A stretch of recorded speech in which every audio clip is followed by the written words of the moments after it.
Hello, my name is John Briggs. I'm a poet, painter, prophet, and the author of a book of poetry called Prose Kills.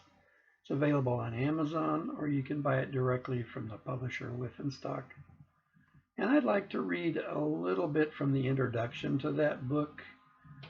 This video will cover parts 1 and 2 of that intro, and subsequent videos will cover the rest of the introduction. So, part 1. I should title this section Reintroduction, not because you've read or heard it all before, but because I have written the introduction at least 3 times. That's how hard it is for a poet to write prose.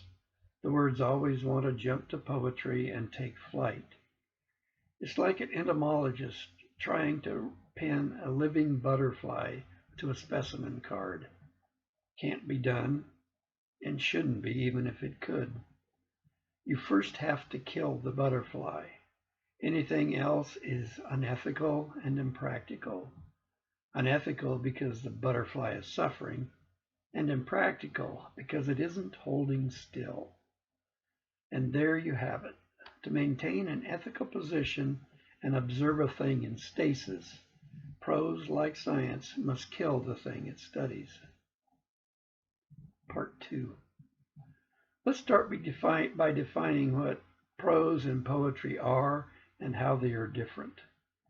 The typical dictionary definitions are as misleading as they are incomplete because they define the two based on their appearance on the page or their sound when spoken.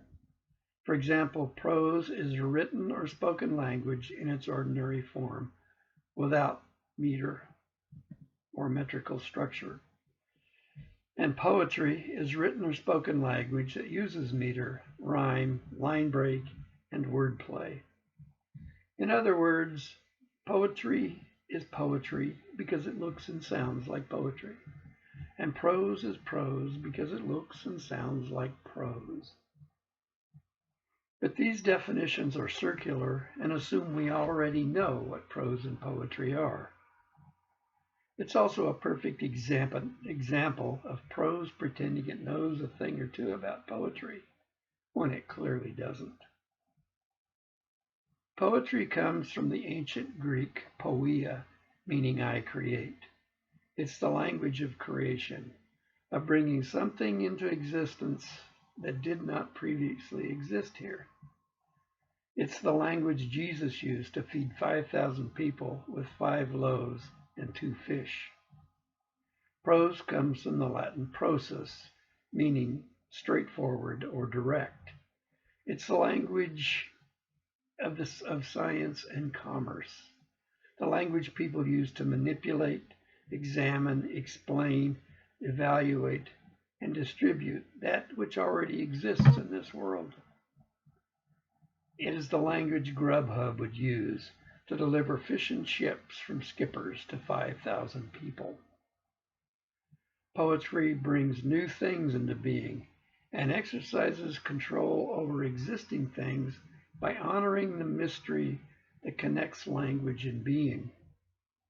Prose denies this mystical connection and instead exerts control over things by force. Prose is limited to the surface of things, without any way of getting to the mystery inside them. In short, poetry brings things to life that prose dissects, killing them in the process.